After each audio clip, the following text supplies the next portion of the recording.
Hello students, आज अपना ये केमिकल काइनेटिक्स का सेकंड लेक्चर है अभी, जिसमें हम लोग पढ़ेंगे कि रेट ऑफ रिएक्शन किन किन फैक्टर पे डिपेंड करता है। और उसमें हम लोग रेट लॉ के बारे में पढ़ेंगे, जहां से हम लोग रेट और कंसंट्रेशन को रिलेट करेंगे, और जहां से आपका कॉन्सेप्ट आएगा ऑर्डर ऑफ रिएक्शंस का एंड मॉलिक्युलरिटी और मैकेनिज्म ऑफ रिएक्शंस का। तो स्टार्ट करते हैं। देखो, लास्ट वीडियो लेक्चर में आपने जनरल रिएक्शंस के लिए रेट की बात की थी। रेट मतलब स्पीड, वेलोसिटी, आप ऐसे डील करते थे। तो आपके पास कोई भी जनरल इक्वेशन आ जाए like A plus B B, आपने ऐसे कहा था कि give C C plus D D. यहाँ पे जो आपके पास ये रिटेंड मॉलिक्यूल्स हैं ए एंड बी, आपके क्या भी यहाँ पे रिटेंड मॉलिक्यूल्स हैं, और सी और डी आपके कैसे भी प्रोडक्ट मॉलिक्यूल्स हैं। और जो आपके पास A small B small C and small D, इनको हम लोग नाम देते थे स्टोइकियोमेट्रिक कोएफिशिएंट। और कभी भी आप रेट की बात करते हो तो रेट आपने कहा था decrease in concentration of reactant with time और increase in concentration of product with time, उसको आपने कहा रेट। मतलब change in concentration with time हम लोग निकाल रहे थे रेट में। तो यहाँ से आपने रेट ऑफ रिएक्शन को लिखा, तो rate of reaction general reaction आपने लिखी सर, जो भी रिएक्टेंट है उसकी कंसंट्रेशन घट रही है तो जो भी स्टोइकियोमेट्री 1 बाय में जाएगा तो 1 माइनस 1 बाय ए डीए की concentration upon DT equal to minus 1 by B dB की concentration upon DT equal to plus 1 by C dC की कंसंट्रेशन अपॉन डीटी और इक्वल टू प्लस डी की concentration upon dt. यहाँ पे बात कर रहे हो जो आपकी है कि अभी ये पॉजिटिव साइन इंडिकेट करता है कि कंसंट्रेशन ऑफ प्रोडक्ट बढ़ रहा है, और नेगेटिव साइन इंडिकेट करता है कि कंसंट्रेशन ऑफ रिएक्टेंट घट रहा है। देखो, अपने पास एक क्वेश्चन है, क्वेश्चन क्या दे रखा है अभी समझते हैं। कहता है कि अपने पास एक एलिमेंट्री रिएक्शन दे रखी है, ऐसे अपने पास एक रिएक्शन दे दी उसने, जैसे क्वेश्चन है, इसी बेस पे क्वेश्चन चेक करते हैं कि कैसे पूछेगा। अपने पास क्वेश्चन है कि अपने पास एक इक्वेशन है 2a plus B gives 3c, ऐसे अपने पास एक इक्वेशन दे रखी है 2a plus B gives 3c, और कहता है the rate of appearance of c at time t, ऐसे लिखता है the rate of appearance of c at time t, rate of appearance of c at time t is 1.3 into 10 to the power minus 4 mol per liter per second में। और कहता है calculate at this time, कहता है calculate at this time, आपको calculate करना है अभी ये आपसे पूछता है रेट ऑफ रिएक्शन के बारे में। ये क्या कैलकुलेट कराता है रेट ऑफ रिएक्शन, और बी आपसे कैलकुलेट कराता है rate of disappearance of A, the rate of disappearance, जैसे मैं सीधा लिख रहा हूँ डिसअपीयरेंस ऑफ ए, ऐसे अपने पास है। आप देखो, आपके पास जनरल इक्वेशन जो भी है उस इक्वेशन को देखो और उसकी बेसिस पे आप जनरल रेट ऑफ रिएक्शंस की वैल्यू लिखो। देखो यहाँ पे यदि मैं रेट लिखता हूँ तो रेट किसके बराबर आएगा सर, रेट ऑफ रिएक्शन, यदि आप इस रिएक्शन के लिए रेट लिख रहे हो तो आएगा सर माइनस 1 बाय 2 डीए की concentration upon DT equal to क्या आएगा सर, इक्वल टू आएगा माइनस डीबी की कॉन्सेंट्रेशन अपॉन डीटी और इक्वल आएगा प्लस 1 बाय 3 डीसी की कॉन्सेंट्रेशन अपॉन डीटी। आप क्वेश्चन के स्टेटमेंट को रीड करो। कहता है कि rate of appearance of C at a time T आपको दे रखा है अभी, मतलब सी का अपीयरेंस दे रखा है, मतलब जो आपके पास ये प्लस डीसी की कॉन्सेंट्रेशन अपॉन डीटी है, इसी को कहा जाता है क्या, रेट ऑफ अपीयरेंस। क्योंकि प्रोडक्ट क्या होता है भाई, अपीयर होता है, और रिएक्टेंट क्या होता है, डिसअपीयर होता है। तो ये वैल्यू आपको दे रखी है, तो मतलब ये क्या आपके पास रेट ऑफ अपीयरेंस कितनी दे रखी है अभी, ये वैल्यू आपको दे दी यहाँ पे 1.3 into 10 to the power minus 4 mall पर लीटर पर सेकंड, ये अपने पास डाटा दे रखा है। और पूछता है what is the rate of reaction. आपको पता है कि रेट बराबर आता है अभी rate of reaction 1/3 into DC की कॉन्सेंट्रेशन अपॉन डीटी, ये वैल्यू आपके पास है। तो आप क्या करोगे 1.3 into 10 to the power minus 4 divide by 3, इसको सॉल्व कर लूंगा तो अपने पास क्या आ जाएगा, रेट ऑफ रिएक्शन, जो कि आपका क्या था, फर्स्ट पार्ट। सेकंड पार्ट क्या कहता है कि रेट ऑफ डिसअपीयरेंस ऑफ ए का डिसअपीयरेंस आपको निकालना है, मतलब क्या निकालना है, माइनस डी ए की कॉन्सेंट्रेशन अपॉन डी आपसे फाइंड आउट करवा रहा है। बट आपके पास रेट की वैल्यू है, और as we know rate equal to किसके बराबर है सर, रेट आपके पास है माइनस 1/2 डीए की कॉन्सेंट्रेशन अपॉन डीटी सर, और क्वेश्चन में निकालना क्या है, डीए की concentration upon DT equal to किसके बराबर आएगा, रेट इनटू 2, और रेट आपका किसके बराबर आ रहा है 1.3 10 to the power minus 4 divide by 2 sorry into 2 divide by 3, ये अपने पास क्या आ जाएगा rate of disappearance of A. ऐसे आपसे पूछ सकता है rate of disappearance of B, जो आपकी रेट की वैल्यू हो भैया क्या आएगा आपका rate of disappearance of B आएगा। बहुत सिंपल क्वेश्चन होते हैं, इस टाइप के क्वेश्चन पूछे भी जाते हैं। जैसे हम लोग एक नेक्स्ट क्वेश्चन और चेक करते हैं, देखो क्वेश्चन में क्या दे रखा है समझते हैं। अपने पास कहता है फॉर दी रिएक्शन, आपको रिएक्शन दे रखी है 2N2O2 सो 2N2O5 ऐसी इक्वेशन है, gives for NO2 plus O2, ये अपने पास क्वेश्चन में इक्वेशन दे रखी है। कहता है इफ द कॉन्सेंट्रेशन ऑफ, ऐसा क्वेश्चन है, if the concentration of NO2 increases by 1.6 10 to the power minus 2 molar in 4 second, कहता है कैलकुलेट दी फॉलोइंग, ऐसा क्वेश्चन है अभी, कहता है कैलकुलेट दी फॉलोइंग। अपने पास ए पार्ट वो कैलकुलेट कराता है rate of formation of NO2, rate of formation of NO2। B आपसे कैलकुलेट कराता है rate of formation of O2 and C आपसे कैलकुलेट कराता है rate of disappearance of N2O5 और फोर्थ आपसे कैलकुलेट कराता है रेट ऑफ रिएक्शन के बारे में।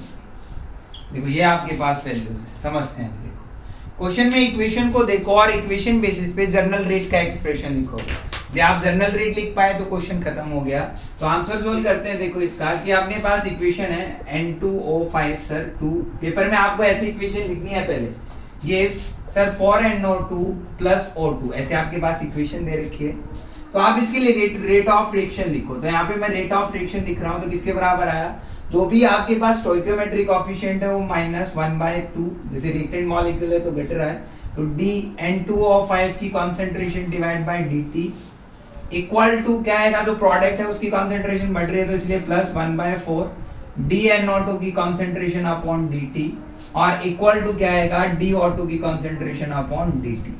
आप देखो क्वेश्चन को रीड करो। अब आपको क्या करना है, क्वेश्चन ध्यान से देखो। कहता है the concentration of NO2 increase by, कि NO2 की कंसंट्रेशन आपको दे रखी है अभी और टाइम आपको दे रखा है। इसका मतलब मैं क्या निकालूं, rate of appearance of NO2 निकालूं, जो आपके पास वैल्यू आएगी dNO2 की कंसंट्रेशन अपॉन dt। ये क्या आपका rate of appearance of NO2। तो rate of appearance of NO2 किसके बराबर है, रेट ऑफ अपीयरेंस आप कह सकते हो रेट ऑफ फॉर्मेशन मैं निकाल सकता हूं। तो ये अपने पास क्या आ रहा है, रेट ऑफ फॉर्मेशन, क्या आ रहा है, रेट ऑफ फॉर्मेशन, ये पार्ट। तो ये आपके पास वैल्यू दे रखी है 1.6 10 टू द पावर -2 मोलर और डिवाइड बाय कितना भी 4, तो ये आएगा 4 × 10 टू द पावर -3 मोलर। ये आपके पास क्या है अभी, रेट ऑफ फॉर्मेशन ऑफ ई पर सेकेंड। ये क्या आएगा आपके पास, रेट ऑफ फॉर्मेशन ऑफ क्या है अभी NO2। ये फर्स्ट पार्ट आपसे पूछा था।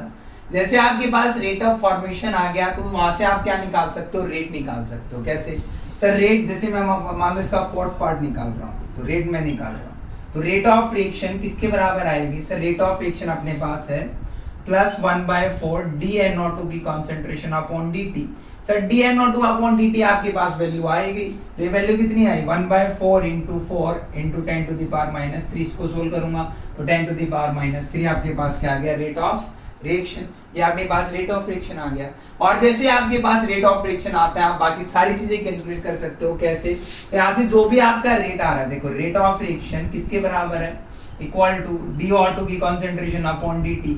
ये क्या भी आपका rate of appearance of O2, और क्वेश्चन में पूछा रेट ऑफ फॉर्मेशन या अपीयरेंस ऑफ O2, जो रेट की वैल्यू होगी वही आपका आंसर आएगा। क्वेश्चन में कहता है rate of disappearance of N2O5 find out करना है। क्या निकालना है, N2O5। तो कैसे निकालें, देखो rate of disappearance of N2O5 निकालते हैं। आपके पास रेट की वैल्यू आई थी अभी, तो यहाँ पे आपके पास है रेट ऑफ डिसअपीयरेंस मुझे निकालना है, तो सर आएगा रेट इक्वल टू 1/2 dN2O5 की कंसंट्रेशन डिवाइड बाय क्या आएगा dt। तो मुझे निकालना है -dN2O5 की concentration divide by dt equal to rate × 2। ये क्या आएगा आपका, rate of disappearance of N2O5, जिसकी वैल्यू रेट की वैल्यू 10 टू द पावर -3 थी × 2। ये आपके पास फाइनल आंसर आ जाएगा।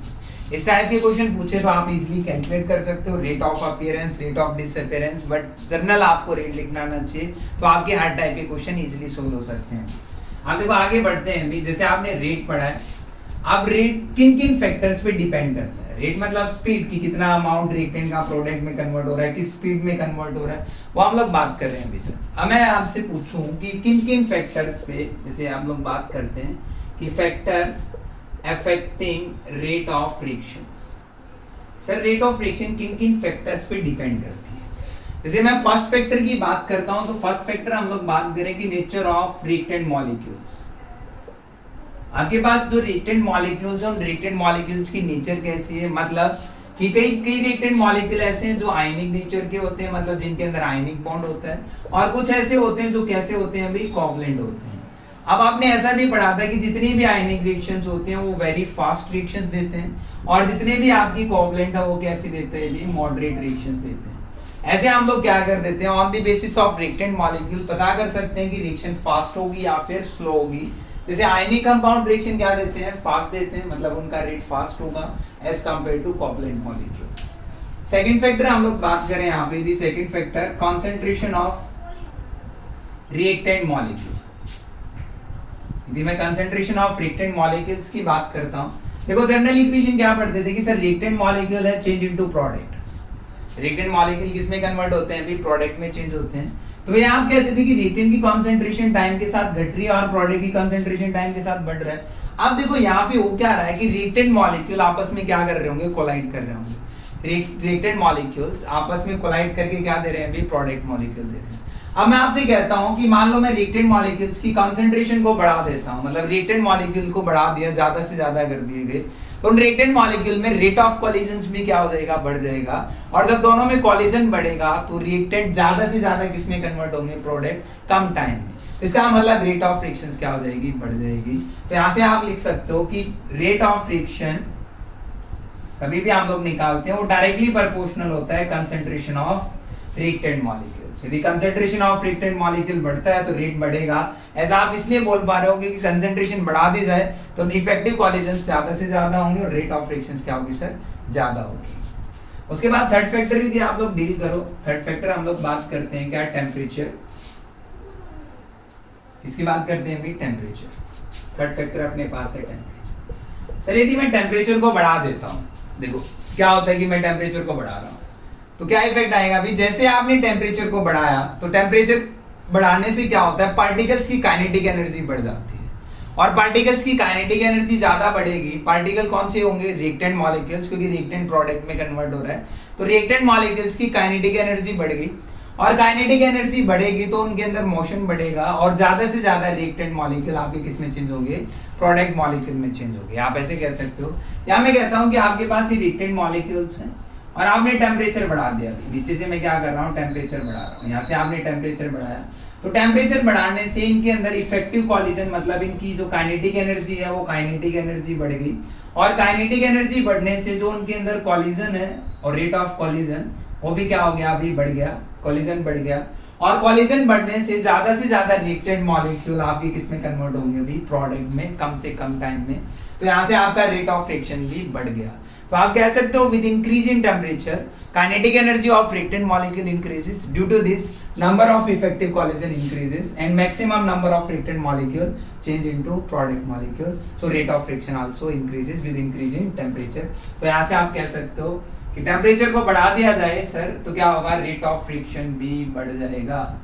क्या हो जाएगा, रेट ऑफ फ्रिक्शन क्या हो जाएगी, बढ़ जाएगी। सिंपल है। उसके बाद बात करते हैं थर्ड फैक्टर की, जैसे मैं कहता हूँ फोर्थ फैक्टर। जैसे फोर्थ फैक्टर हम लोग बात करते हैं किसकी, कैटालिस्ट। देखो कैटालिस्ट क्या काम करता है, catalyst generally rate of reactions को बढ़ाता है। आपने ऐसा पढ़ा कि कैटालिस्ट क्या होते हैं, वो सब्सटेंस जो खुद रिएक्शन में इन्वॉल्व ना करके रेट ऑफ रिएक्शंस को क्या कर देता है, बढ़ा देता है। तो कैटालिस्ट, जैसे ही मैं कैटालिस्ट ऐड करता हूं तो कैटालिस्ट आपने ऐड किया तो रेट ऑफ रिएक्शंस क्या हो जाएगा, बढ़ जाएगा। आप देखो कैटालिस्ट दो टाइप के होते हैं, one is positive catalyst, another one is negative catalyst. तो कैटालिस्ट कितने टाइप के भाई, यहाँ पे दो, एक आपके पास है पॉजिटिव, एक आपके पास कैसा है, नेगेटिव। तो negative catalyst rate of reaction को घटाएगा और positive catalyst rate of reactions को क्या करेगा, बढ़ाएगा। सही है। पॉजिटिव कैटालिस्ट क्या करता है, रेट ऑफ रिएक्शंस को बढ़ा देगा, negative catalyst rate of reactions को घटा देगा। और फिफ्थ फैक्टर, यदि मैं रेडिएशंस की बात करता हूँ, किसकी बात करता हूँ, reaction in the presence of radiations. यदि आप किसी रिएक्शन में रेडिएशन डालो, जैसे रेडिएशन का क्या इफेक्ट आता है समझते हैं। जैसे कुछ ऐसे रिएक्टेंट मॉलिक्यूल्स हैं जिनमें आप रेडिएशन ना डालो तो कुछ भी रिएक्शन नहीं होती। जैसे आप ऐसे डील करते थे कि AgCl को आप डार्क में रखते हो, किस में रखता हूँ भाई, डार्क में रखता हूँ। ऐसा क्यों, क्योंकि डार्क में वो रिएक्ट नहीं करता। डायरेक्ट में जैसे ही मैं उसको डायरेक्ट में रखता हूँ तो कोई भी प्रोडक्ट मॉलिक्यूल फॉर्मेशन नहीं बनता। तो जैसे आप उस AgCl को क्या कर दो, सनलाइट में छोड़ दो, और सनलाइट में छोड़ने पे क्या फॉर्मेशन हो जाता था, AgCl Ag+Cl2। ऐसे आपका क्या हो गया, प्रोडक्ट फॉर्मेशन हो गया। तो मतलब कुछ ना कुछ रेट आया। तो रेडिएशंस का इफेक्ट क्या आता है, रेडिएशन से आपकी क्या होते हैं, रेट ऑफ रिएक्शंस बढ़ते हैं। क्लियर है, ये क्या आपके कुछ फैक्टर जो रेट ऑफ रिएक्शंस को इफेक्ट करते हैं। फर्स्ट फैक्टर आपने पढ़ा nature of reactant molecules. Nature मतलब आयनिक बॉन्ड है, कोवलेंट बॉन्ड है, आयनिक नेचर है, कोवलेंट नेचर है। आयनिक फास्ट रिएक्शन देता है, कोवलेंट आपकी स्लो रिएक्शंस देता है, मॉडरेट रिएक्शंस देता है। उसके बाद हम लोग बात करते थे concentration of reactant molecules. Sir reactant molecule की कंसंट्रेशन बढ़ाता हूं तो उससे क्या होगा, रेट ऑफ रिएक्शंस बढ़ेगा। क्यों, क्योंकि नंबर ऑफ इफेक्टिव कोलिजन्स बढ़ेंगे। थर्ड फैक्टर हम लोग बात करते हैं टेम्परेचर। सर टेम्परेचर बढ़ने से क्या इफेक्ट आएगा, आप ऐसे सोचो टेम्परेचर बढ़ा दे रहे तो काइनेटिक एनर्जी ऑफ मॉलिक्यूल्स बढ़ेगी, और काइनेटिक एनर्जी बढ़ने से क्या हुआ, कोलिजन बिटवीन रिएक्टेंट मॉलिक्यूल बढ़ा, और कोलिजन बढ़ने से क्या हुआ, ज्यादा से ज्यादा रिएक्टेंट मॉलिक्यूल प्रोडक्ट में कन्वर्ट हुए कम टाइम में। So that's why rate of reactions बढ़ा। उसके बाद आप बात कर रहे हो कैटालिस्ट। कैटालिस्ट वो सब्सटेंस होते हैं जो रिएक्शन में इन्वॉल्व नहीं होते बट फिर भी रेट ऑफ रिएक्शंस को क्या कर देते हैं, बढ़ा देते हैं। यदि वो पॉजिटिव कैटालिस्ट है घटा देता है, यदि वो आपका नेगेटिव कैटालिस्ट है। रेडिएशंस का इफेक्ट क्या आता है, कुछ ऐसे कंपाउंड्स होते हैं जिनको हम लोग डार्क कंडीशन में रखते हैं, बट जैसे आप उसको सनलाइट की प्रेजेंस में क्या करते हैं, कुछ ना कुछ प्रोडक्ट फॉर्मेशन करते हैं, मतलब कुछ ना कुछ रिएक्टेंट मॉलिक्यूल प्रोडक्ट में कन्वर्ट होता है।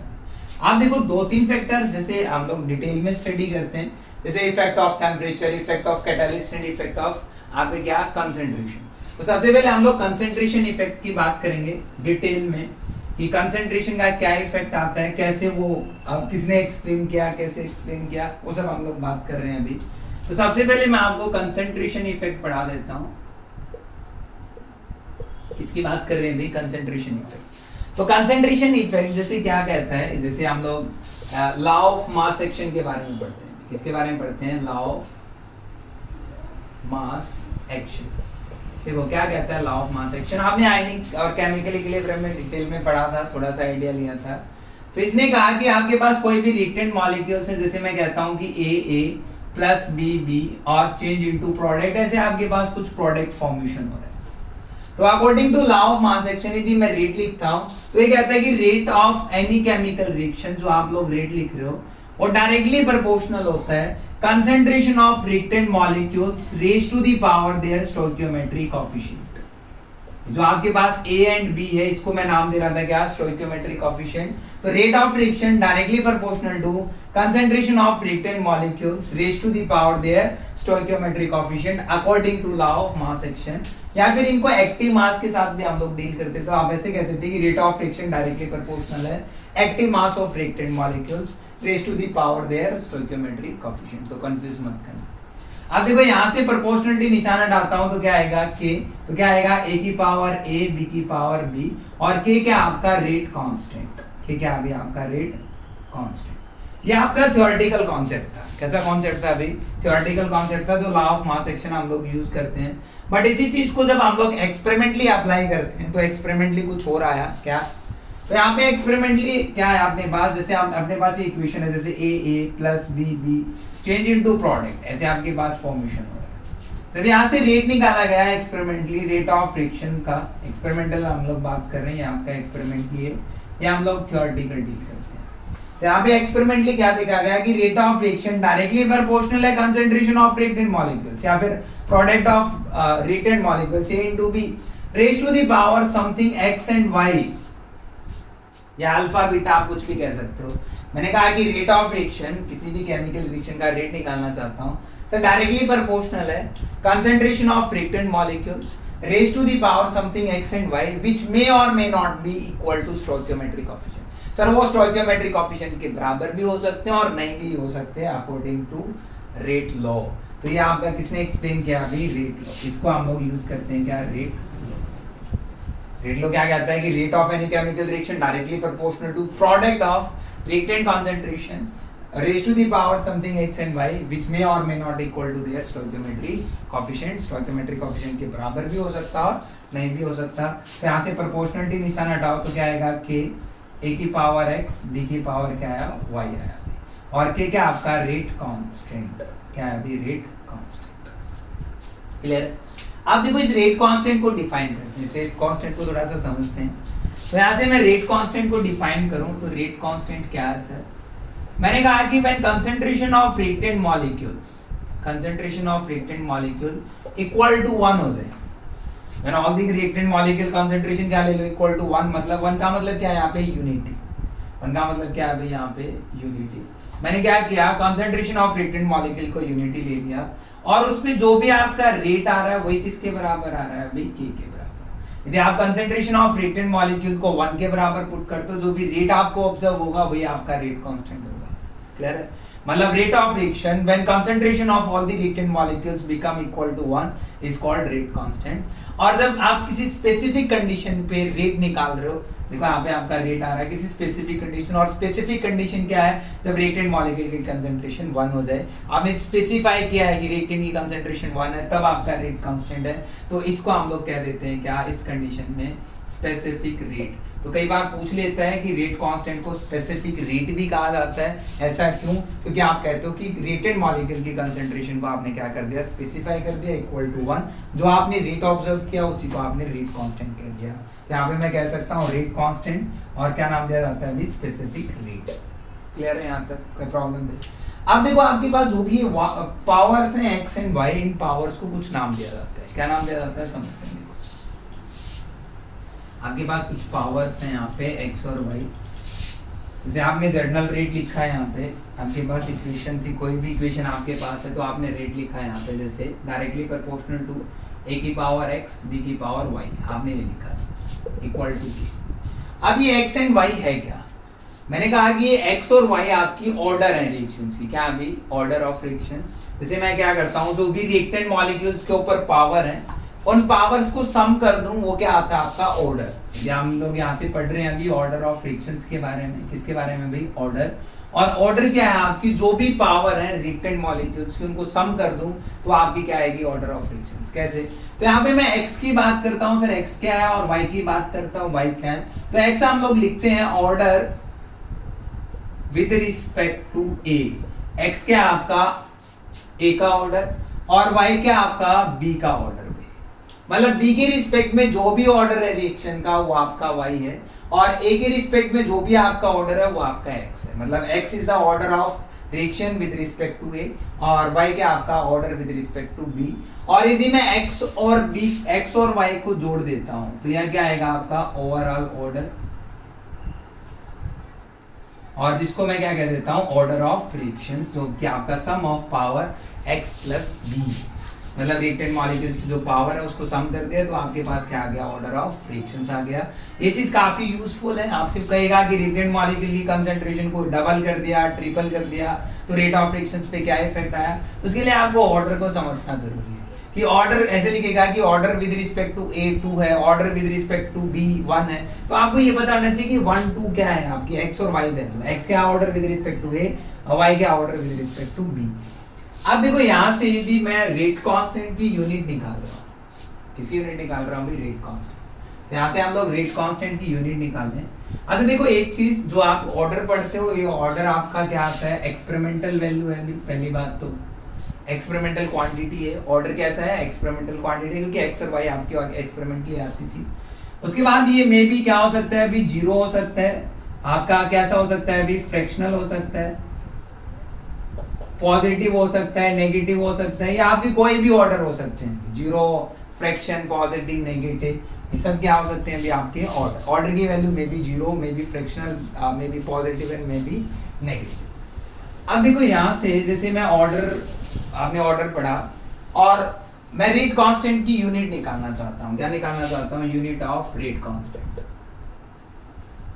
यूनिट ऑफ रेट कांस्टेंट आप निकालना चाहते हो, कैसे निकालेंगे सर? यूनिट समझते हैं। देखो देखो पहली बात तो यूनिट है जो रेट कांस्टेंट की, यूनिट ऑफ रेट कांस्टेंट, वो डिपेंड करती है ऑर्डर ऑफ फ्रिक्शंस पे। तो फर्स्ट क्वेश्चन यही है।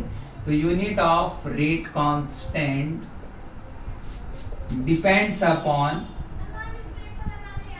Order of friction. किस पे डिपेंड करती है? Order of friction. कैसे डिपेंड करते हैं समझते हैं। जैसे मैंने कहा कि अपने पास Na ऐसे कोई प्रोडक्ट मिल रहा है, मान लो अपने पास क्या है, Na का आपके पास प्रोडक्ट है, या आप यहाँ पे आप A गिव्स प्रोडक्ट, ऐसे आपके पास कुछ reactant molecule change into product molecule.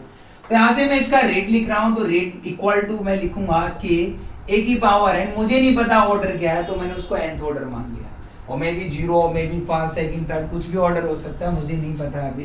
तो मैंने कहा कि यार जनरलाइज इक्वेशन ली, तो रेट इज इक्वल टू के A की पावर n, मतलब रिएक्टेंट मॉलिक्यूल की पावर समथिंग x, और x में भी n में भी 0, में भी 1, में भी 2, कुछ भी हो सकता है। यहाँ से मैं k की वैल्यू निकाल रहा हूँ, तो k इक्वल टू किसके बराबर आया? रेट डिवाइड बाय a की पावर n, और ये क्या आपकी कंसंट्रेशन। तो मैं इसको यूनिट में कन्वर्ट करूँ तो रेट किसके बराबर आता था? Concentration upon time. तो रेट किसके बराबर है अभी? यहाँ पे रेट हम लोग लिखते थे कंसंट्रेशन डिवाइड बाय टाइम, और ये क्या आपकी कंसंट्रेशन, उसकी पावर क्या है n, और टाइम को आप किस में मेजर करते हो? सेकंड में। तो ये ऊपर जाएगा तो वैल्यू क्या है? कंसंट्रेशन, और यहाँ क्या लिखूंगा? Concentration minus n divide by second. और कभी भी बेस सेम होता है तो पावर ऐड हो जाते हैं, तो हम लोग इसको लिख सकते हैं concentration 1 minus n second inverse. ये आपके पास वैल्यू आई। और कंसंट्रेशन आपकी किसके बराबर होती है? मोल पर लीटर। अरे मोल बाय वॉल्यूम, और मोल वॉल्यूम किससे मेजर करता हूँ? लीटर से। तो इसी चीज को आप ऐसे भी लिख सकते हो, क्या? मोल पर लीटर 1 माइनस n पर सेकेंड। तो यहाँ से आपके पास एक जनरल रेट का ऑर्डर, मतलब जो यूनिट आप लोग निकाल सकते हैं। तो आपके पास एक जनरल इक्वेशन से आ गई यहाँ पे के की, क्या? या तो कंसंट्रेशन 1 माइनस n पर सेकेंड, या फिर आप लिख सकते हो मोल पर लीटर 1 माइनस n पर सेकेंड। आप यहाँ से मान लो आपकी ऑर्डर के साथ कैसे रेट कांस्टेंट वेरी करते हैं समझते हैं। देखो मैं एक तरफ क्या ले रहा हूँ, आपके पास रेट यूनिट ले रहा हूँ रेट कांस्टेंट की, और एक तरफ हम लोग ऑर्डर की बात कर रहे हैं। देखो आपने कहा कि अपने पास जो रेट कांस्टेंट की जनरल इक्वेशन क्या आ रही है? कंसंट्रेशन उसकी power 1 minus n second inverse, ये अपने पास वैल्यू आ रही है। या फिर इसी चीज को आपने कहा सर मोल, कंसंट्रेशन होता है मोल पर litre 1 minus n second inverse, समझते हैं। तो यहाँ पे मैं क्या कह रहा हूँ, आपके पास अलग अलग ऑर्डर आ सकते हैं, may be first order, may be second, may be third, zero, कुछ भी। तो यहाँ से मैं n की वैल्यू निकाल रहा हूँ। सर मैंने कहा कि n की वैल्यू मे बी 1, चलो जीरो से स्टार्ट करते हैं। जीरो, n की वैल्यू क्या है? जीरो। और यहाँ पे यदि मैं ऑर्डर की बात करता हूँ तो क्या आएगा? Zero order. क्या रहा है भाई? Zero order. यहाँ पे मैंने इसको लिखा क्या? Zero order. और उसके बाद मैं यूनिट की बात कर रहा हूँ, यूनिट ऑफ के, रेट कांस्टेंट की यूनिट निकालो। तो यहाँ पे आप n की वैल्यू जीरो रखोगे, तो n की वैल्यू जीरो रखूंगा तो कंसंट्रेशन पर सेकेंड, तो आपके पास यूनिट आई क्या? कंसंट्रेशन पर सेकेंड। और कंसंट्रेशन किसके बराबर होता है? मोल पर लीटर। तो आप इसको लिख सकते हो मोल पर लीटर पर सेकेंड। ये आपका आ गया जीरो ऑर्डर के लिए रेट कांस्टेंट की यूनिट। अच्छा मैं फर्स्ट ऑर्डर की बात करता हूँ, मैंने n इज इक्वल टू 1 हो जाए तो आप लिखते हो क्या? कौन सा ऑर्डर है सर? First order. अच्छा यहाँ पे n की वैल्यू फर्स्ट रखो, तो n की वैल्यू फर्स्ट रख रहा हूँ। कंसंट्रेशन 1 माइनस n मतलब 1 सेकेंड इनवर्स, ये कैंसिल आउट हो जाएगा, मतलब जीरो, किसी की भी पावर जीरो क्या होता है? 1। तो यूनिट क्या है sir? Second inverse for first order. अच्छा हम लोग सेकंड ऑर्डर मतलब n की वैल्यू 2 रखते हैं। n की वैल्यू क्या रखते हैं भाई? 2 रखो यहाँ पे, जो कि आपका आएगा कैसा? Second order. क्या आएगा? Second order. यदि मैं वैल्यू रखता हूँ तो क्या आया? k equal to concentration 1 minus 2 second inverse, मतलब कंसंट्रेशन इनवर्स सेकंड इनवर्स। और कंसंट्रेशन इनवर्स क्या हो जाएगा आपका?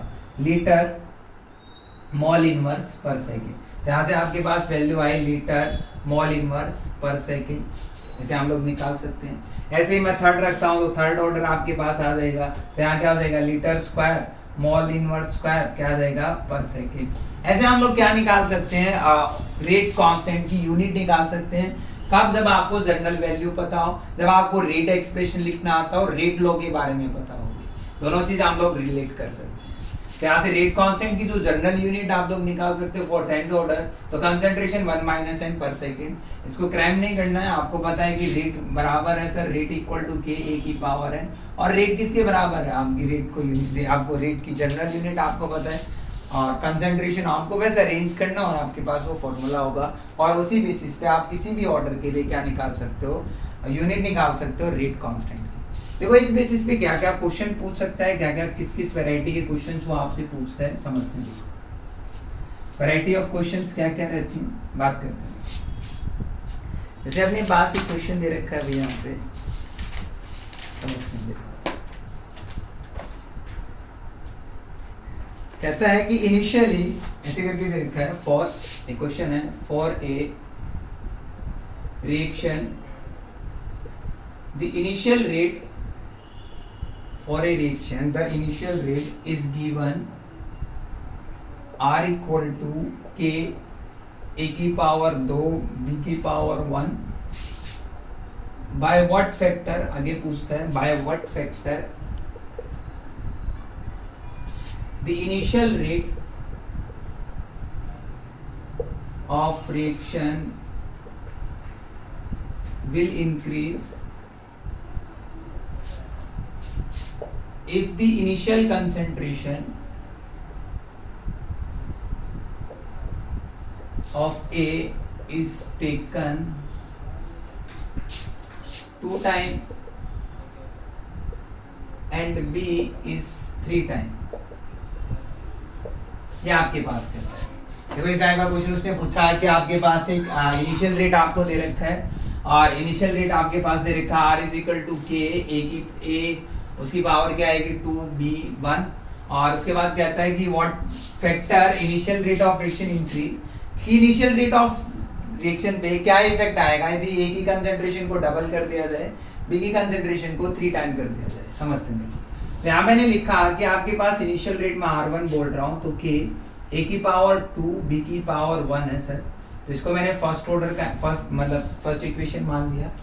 उसके बाद कहता है कि R2 क्या होगा जब आपके पास ए की वैल्यू 2 हो जाए, मतलब कंसंट्रेशन ऑफ ए को डबल कर दिया जाए और कंसंट्रेशन ऑफ बी को ट्रिपल कर दिया जाए। या आपको मैं इसी इक्वेशन को मैं सेकंड बोल रहा हूँ, तो क्या करो इक्वेशन फर्स्ट मतलब 2/1 कर दो, तो क्या आएगा R2 डिवाइड बाय क्या आएगा R1, तो किसके बराबर आया k, यहाँ पे मैं लिखूंगा k फॉर a का square into 3b divide by k a का स्क्वायर इंटू b1, b से b a स्क्वायर से स्क्वायर k से k कट गया, तो यहाँ से आपके पास जो R2 की वैल्यू आई वो आई कितनी 12 टाइम ऑफ R1। तो इसका मतलब यदि मैं इनिशियल रेट को क्या करता हूँ डबल करता, मतलब कंसंट्रेशन को डबल करता हूँ और बी की कंसंट्रेशन को ट्रिपल करता हूँ, तो रेट की जो वैल्यू आती है जो आपका इनिशियल रेट है वो 12 टाइम हो जाएगा जो आपका पहले रेट था। तो ऐसे क्वेश्चन आपको इक्वेशन बना के करने हैं, बहुत आसान टाइप क्वेश्चन होते हैं।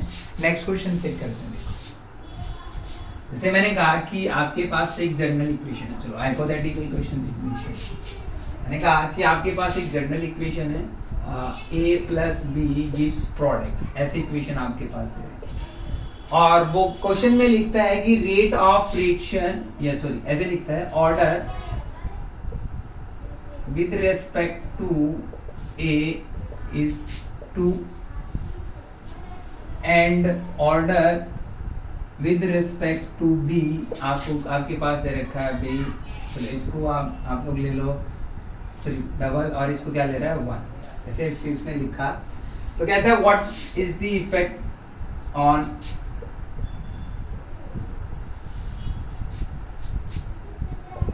न्यू रेट, कहता है what is the effect on new rate when, आपको कुछ वैल्यू दे रखी है, कैसे लिखता है when concentration of A is double and B is half. कहता है कि ए की कंसंट्रेशन को डबल कर दो और बी को हाफ कर दो तो न्यू रेट क्या आएगा। सेकंड कहता है कि कंसंट्रेशन ऑफ ए को क्या कर दिया जाए, हाफ कर दिया जाए और बी को डबल कर दिया जाए। थर्ड आपसे क्वेश्चन पूछता है कि वॉल्यूम ऑफ ए को क्या कर दिया जाए, रिड्यूस टू हाफ कर दिया जाए। जैसे मैं ऐसे लिखता हूँ कि वॉल्यूम ऑफ ए को क्या कर दिया जाए, हाफ कर दिया जाए। एंड वॉल्यूम ऑफ बी को क्या कर दिया जाए, डबल कर दिया जाए। ये अपने पास कुछ क्वेश्चन है वॉल्यूम के भी और कॉन्सेंट्रेशन के भी, समझते हैं। ऐसे टाइप के क्वेश्चंस को आप पहले क्या करो, देखो मैंने आपको अभी क्वेश्चन में आपको समझाया था कि order of reaction with respect to A, तो आप पहले रेट लिखो। तो सर रेट किसके बराबर होता था, रेट इक्वल टू बराबर आता था कंसंट्रेशन ऑफ रिएक्टेंट मॉलिक्यूल्स उसकी power something x and y, but उसने एक्सपेरिमेंट लिखा है कि order with respect to A कितना है अभी 2, order with respect to B कितना है सर 1। ये आपकी फर्स्ट इक्वेशन आ गई जिसको मैं कह रहा हूँ R1, सही। फिर उसके बाद वो कहता है कि फर्स्ट आपसे पूछ रहा है क्या रेट पे क्या इफेक्ट आएगा, न्यू रेट क्या होगा जब कंसंट्रेशन ऑफ ए को डबल कर दिया जाए और बी को क्या कर दिया जाए, हाफ कर दिया जाए। तो ए को डबल कर दो तो 2a हो जाएगा सर, बी को हाफ कर दूंगा तो b/2 हो जाएगा सर। ये आपकी इक्वेशन सेकंड आ गई। दोनों को रिलेट कर दो तो क्या कर दूंगा 2/1, तो मतलब R2 डिवाइड बाय कितना आएगा R1, इसके बराबर आएगा k 4a का square into b/2 divide by k a का स्क्वायर इंटू b से b कट जाएगा, a स्क्वायर से a स्क्वायर, तो कितना आएगा R2 इज इक्वल टू 2 मतलब डबल ऑफ R1। तो आपका जो रेट है वो क्या हो जाएगा, ट्वाइस हो जाएगा इनिशियल रेट से। फर्स्ट क्वेश्चन आपने सोल्व किया। सेकंड क्या कहता है, अभी देखो सेकंड में क्या कहता है, आपकी नई इक्वेशन मतलब न्यू रेट हम लोग निकाल रहे हैं, मैं उसको R3 बोल रहा हूँ। तो concentration of A is half, A की कंसंट्रेशन को क्या कर दिया गया, हाफ कर दिया गया। तो मतलब कि A की कंसंट्रेशन को हाफ किया अभी उसका स्क्वायर, और B की कंसंट्रेशन को डबल किया। ये इक्वेशन थर्ड। अब आपको फर्स्ट इनिशियल रेट और जो इस रेट को कंपेयर करना है, तो मैं क्या करूं R3 डिवाइड बाय R1 कर दो सर। तो कितना आया बोलो, ये आपके पास आया कि a स्क्वायर डिवाइड बाय 4 कितना आया अभी 2 इंटू 2b डिवाइड बाय के a स्क्वायर इंटू b, के स्क्वायर से के स्क्वायर, b से b कट गया तो क्या आएगा 1/2। तो जो R3 आएगा वो आपका आएगा क्या, हाफ ऑफ R1। रेट का क्या हो जाएगा अभी, हाफ हो जाएगा। अब देखो ये तो आपने किससे निकाली, ये आप निकाल रहे हो किससे, कंसंट्रेशन से। बट इन्हीं चीज को यदि मैं वॉल्यूम के साथ रिलेट करता हूँ तो कैसे रिलेट करूंगा, समझते हैं। देखो ये आप वॉल्यूम के साथ रिलेट करते हो, बट आपको ये पता है कि कंसंट्रेशन बराबर है मोल अपॉन वॉल्यूम। मोल को चेंज नहीं कर रहा, वो वॉल्यूम को चेंज कर रहा है। तो यहाँ पे इसी टर्म को आप वॉल्यूम की टर्म में लिख दो, क्या लिखूंगा, के number of moles of A divide by volume उसका square, number of moles of B divide by volume 1। ये आपने फर्स्ट इक्वेशन बोल दिया। उसके बाद क्या था, volume of A is half and volume of B क्या हो जाए, आपकी डबल हो जाए। ये कह रहे हैं मतलब वॉल्यूम ऑफ ए को हाफ कर दिया, मतलब R1 इज इक्वल टू क्या हो जाएगा, R2 क्या हो जाएगा, के number of moles divide by half कर रहा है अभी वॉल्यूम का। स्टार्टिंग में बी थी तो ऊपर कितना आ जाएगा v/2 उसका स्क्वायर, और यहाँ पे इसको क्या कर रहा है अभी, बी की वॉल्यूम को क्या कर रहा है, डबल मतलब 2v कर रहा है। ये आपकी इक्वेशन सेकंड आ गई। अब सेकंड इक्वेशन और फर्स्ट इक्वेशन को रिलेट कर दो तो R2 डिवाइड बाय R1 आ जाएगा, जो कि आपके पास बराबर आएगा k इंटू NB का square into 4 divide bye v square. ये आपके पास वैल्यू आई n आएगा यहाँ पे, और यहाँ पे आपके पास आएगा NB डिवाइड बाय 2v। ये आपके पास वैल्यू आई, डिवाइड बाय क्या करेंगे अभी, R1 क्या आपके पास k NA का square into v NB divide by b, NB by b से NB बाय b कट गया, k NB स्क्वायर से k NB, एक b से एक b कट गया, तो ये b भी आपका b कैंसिल आउट हो गया। तो यहाँ से वैल्यू क्या आएगी भी आपके पास, स्क्वायर से स्क्वायर जाएगा। तो यहाँ आ गया R2 इक्वल टू आया किसके भी, ट्वाइस ऑफ R1। ये आपके पास फाइनल आंसर आएगा। चाहे वो वॉल्यूम चेंज कराए चाहे वो कंसंट्रेशन चेंज करे, तो कंफ्यूज नहीं होना है। ये आपकी जनरल थी रेट ऑफ रिएक्शन और उसके रिलेटेड क्वेश्चन आया, तो आपको समझ आया होगा। सिंपल कॉन्सेप्ट है, रेट लिखो, रेट के बाद आप चेक करो कंसंट्रेशन बढ़ा रहा है, दोनों को रिलेट कर दो तो आंसर आ जाएगा। क्लियर है? तो आज के लिए इतना ही, थैंक यू।